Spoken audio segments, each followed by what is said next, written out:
வணக்கம். உள்ளூர் உற்பத்தியை குரல் கொடுப்போம். எங்கள் ஊரில் உற்பத்தி செய்யக்கூடிய பருத்தி ஆடைகளை அணிவதால் உடலுக்கு குளிர்ச்சி தருகிறது. தானியங்கள் கேழ்வரகு, குதிரைவாலி, கம்பு, சோளம் இதை சமைத்து சாப்பிட்டால் உடலுக்கு பழுப்பேறுகிறது. அதனால் மருந்துகள் எடுக்க வேண்டாம். மண்பாண்டங்களில் சமைத்து சாப்பிடுவதால் உடலுக்கு குளிர்ச்சி தருகிறது. மலட்டுத்தன்மையை நீக்குகிறது. அதனால் நீண்ட நாள் உயிர் வாழ்வோம்.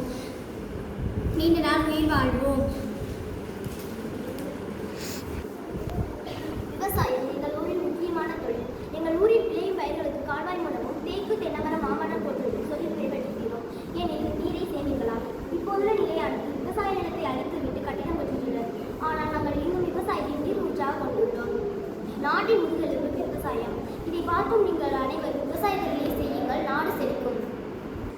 எங்கள் ஊரில் உற்பத்தி செய்யப்பட்ட மரத்தாலான இசைக்கருவிகள் மகரையால், மிருதங்கம், முரசு போன்ற இசைக்கருவிகளில் இருந்து ஒலிக்கும் இசையானது காதுக்கு இனிமையானதாகவும் மனதுக்கு அமைதியை தருகிறது. நவீன இசைக்கருவிகள் ஒலிக்கும் இசையின் காதுக்கு இனிமையானதாக இருந்தாலும் காதுக்கு இரைச்சலை உண்டாக்குகிறது.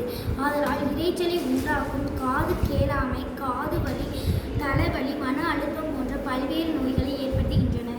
நீங்கள் அனைவரும் இந்த இசைக்கருவிகளை பயன்படுத்துங்கள். மருத்துவ காய்கறிகள் வெண்டைக்காய் மூளை வளர்ச்சிக்கு நல்லது. வெற்றிலை அல்சருக்கு நல்லது.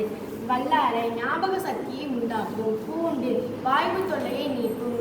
கருவேப்பிலை முடி வளர்ச்சிக்கு நல்லது. மஞ்சள்தூள் கிருமி நாசினியை பயன்படுகிறது. மிளகு சுவாச கோளாறு நீக்கும். சீரகம் செரிமானத்திற்கு நல்லது.